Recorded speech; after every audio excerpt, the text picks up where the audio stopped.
New details on a disturbing murder arrest. A 15-year-old from Volusia County confesses to deputies, they tell us, to a calculated plan to murder his mother, pretend she was missing, and then he followed through with it, they say.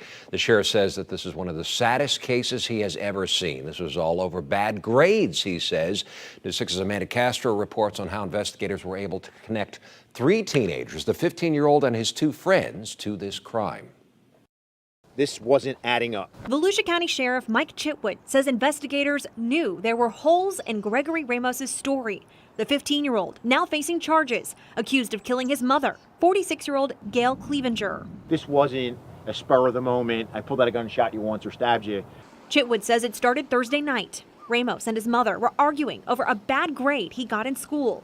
A short time later, Chitwood says Ramos used his bare hands to strangle his mom. The sheriff saying she fought for her life. By his estimate, it took him 30 minutes to kill her. Chitwood says Ramos called his friends, 17-year-olds Dylan Ceglarek and Brian Porras, to help him bury his mother's body in this fire pit behind a church about a mile from his home. He says they also staged a burglary at Ramos's house on Alicante Road. The sheriff says after the 3 boys dumped the victim's body here, they went to a nearby convenience store and got a drink to celebrate. Ramos went to school on Friday, coming home that afternoon and calling 911 to report his mother missing. Also stated to us that he believes he deserved a Grammy for the way he performed with the 911 call. But the story didn't add up.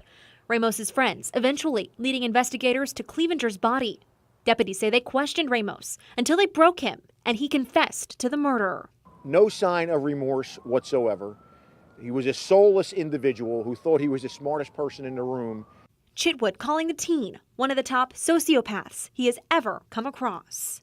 I don't know what to say. It's just heartbreaking. And to watch how cold and callous and calculating he was, I think was probably the most shocking thing for all of us.